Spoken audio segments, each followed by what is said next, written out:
নমস্কার।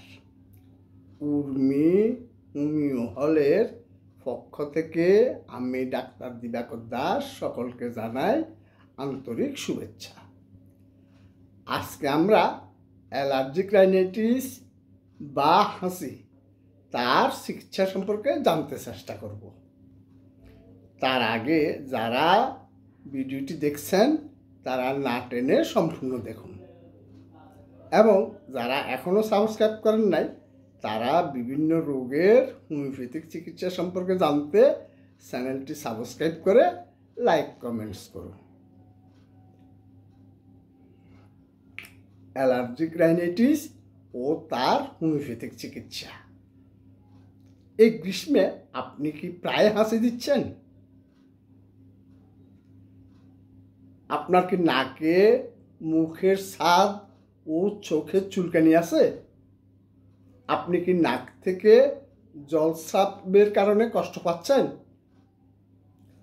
যদি হ্যাঁ হয় তবে আপনার অ্যালার্জিক রাইনাইটিস হওয়ার সম্ভাবনা রয়েছে। অ্যালার্জিক রাইনাইটিস বলতে একটি অ্যালার্জিজনিত অবস্থাকে বোঝায়, যা উপরের শ্বাসনালীর এবং চোখের কনজেক্টিভাতেও ঘটে। এটি সাধারণত একটি নিরীহ অবস্থা, কিন্তু একজনের জীবনকে দুর্বিষহ করে তুলতে পারে। বেশিরভাগ মানুষ যারা এর ঋতুগত ফর্মে ভুগছেন তারা বসন্তের শেষের দিকে, গ্রীষ্মকালে এবং শরৎকালে পুনরাবৃত্তি পর্বে আক্রান্ত হন। হোমিওপ্যাথি যারা এটিতে ভুগছে তাদের জন্য এই ধরনের অ্যালার্জির কবল থেকে চিকিৎসা করার জন্য এবং এর ফলে এটির বার্ষিক পুনরাবৃত্তি বন্ধ করার জন্য একটি বড় আশা প্রদান করে। অ্যালার্জিক রাইনাইটিসে আক্রান্ত ব্যক্তিদের সাধারণত নিম্নলিখিত লক্ষণগুলি থাকে। 1. হাঁচি, যা যে কোনো সময় ঘটতে পারে এবং ঝাঁকুনিতেও হতে পারে, যেখানে একজনের পরপর 20 থেকে 30টি হাঁচিও হতে পারে। যারা অ্যালার্জিক রাইনাইটিসে ভুগছেন তাদের সকালের হাঁচি খুবই সাধারণ। ঘুম থেকে উঠার সাথে সাথে এই ধরনের হাঁচির ঘটনা ঘটতে পারে। অন্যান্য উপসর্গগুলির সাথে চোখ থেকে জলস্রাব ঝরতে পারে। 2.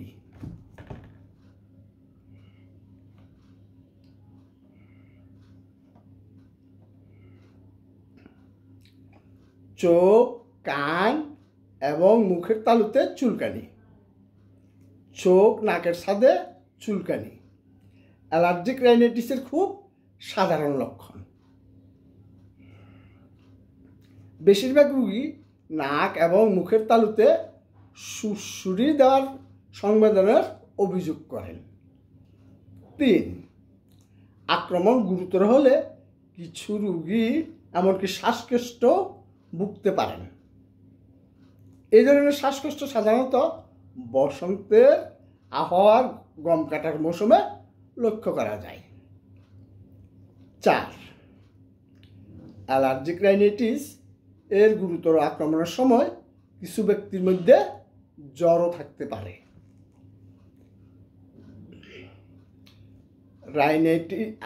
অ্যালার্জিক রাইনাইটিসটি সাধারণত 2 ধরনের হয়ে থাকে।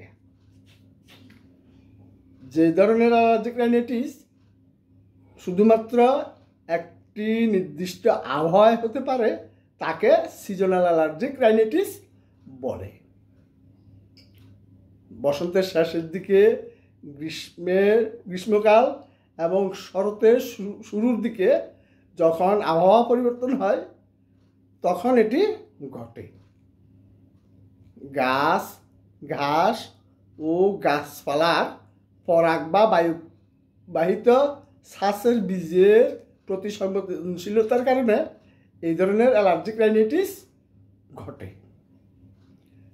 দ্বিতীয় প্রকারটি হলো ফেরেনিয়াল অ্যালার্জি এবং সারা বছরে ঘটে থাকে। এই ধরনের অ্যালার্জিক রাইনাইটিসে সংবেদনশীলতা প্রধানত এমন পদার্থের প্রতি যা একজনের প্রতিদিনের মুখোমুখি হয়। এই জাতীয় পদার্থের উদাহরণ হলো তেলাপোকা, ধূলিকণা, দূষণ এবং প্রাণীর খুশকি। হোমিওপ্যাথিক চিকিৎসা রোগের নয়, রোগীর চিকিৎসা করা হয়। রোগীর চিকিৎসা হলে রোগ দূরীভূত হয়। অ্যালার্জিক রাইনাইটিসের হোমিওপ্যাথিক ওষুধ হলো প্রাকৃতিক চিকিৎসার অন্যতম সেরা উপায়। ঔষধসমূহ উভয় উপায়ে কাজ করে, তীব্র লক্ষণগুলি নিয়ন্ত্রণ করে এবং অ্যালার্জির দীর্ঘস্থায়িতার চিকিৎসা করে, যার ফলে ধীরে ধীরে আক্রমণের পুনরাবৃত্তি বন্ধ হয়। লক্ষণ সমষ্টি ঔষধ নির্বাচনের একমাত্র পন্থা। তাই লক্ষণ সমষ্টি সংগ্রহের মাধ্যমে সঠিকভাবে ওষুধ প্রয়োগ করতে পারলে স্থায়ী আরোগ্য সম্ভব। এই ক্ষেত্রে উর্মিহল রোগের মূল কারণ শনাক্তের মাধ্যমে বিশ্বমানের হোমিওপ্যাথিক চিকিৎসা সেবা দিয়ে আসছেন। হোমিওপ্যাথিক ওষুধগুলি অ্যালার্জিক রাইনাইটিসের রোগীদের ওভার অ্যাক্টিভ ইমিউন সিস্টেমকে সংবেদনশীল করে কাজ করে।